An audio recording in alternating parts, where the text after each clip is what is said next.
той тоқтатылды. Ақерке үнсіз кетіп қалды. Ал Сержан болса жұртқа шындығын жайып салды. Бұл бірге ойластырған реклама еді. Видеода, сценарийде алдын ала келісілген. Ақерке бәрін білді. Енді өзі бәрінен бас тартып, мені көргісі де келмей отыр.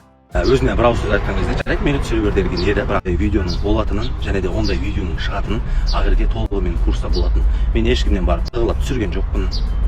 Бәрі таң қалды. Сонда бұл махаббат па еді? Әлде бастан аяқ бір ойын ба? Кім шын айтты, кім рөлде болды? Осыдан кейін Ақерке де өз жауабын берді. Иә, Сержан жарнама туралы айтып еді. Мен тек тыңдадым.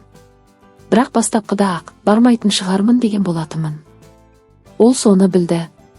Бірақ кейін анама бара жатырмын деп кетіп, өзі Назыммен видеоға түсіп шыққан екен. Сол сәт мен үшін соңғы шегім болды. Бұл реніш емес, шешім еді. Ақерке сезіммен емес, өз қадірмен сөйледі. Мен әдемімін.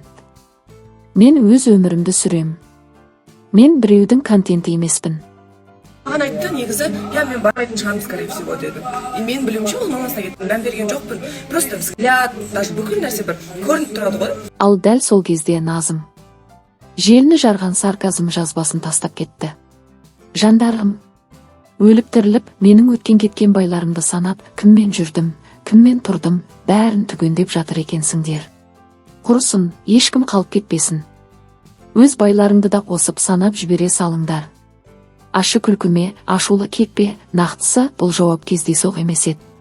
Ол өз шындығын әзілге көміп жеткізді. Бірақ негізгі сұрақ. Бұл үшеудің арасында шынайы не қалды?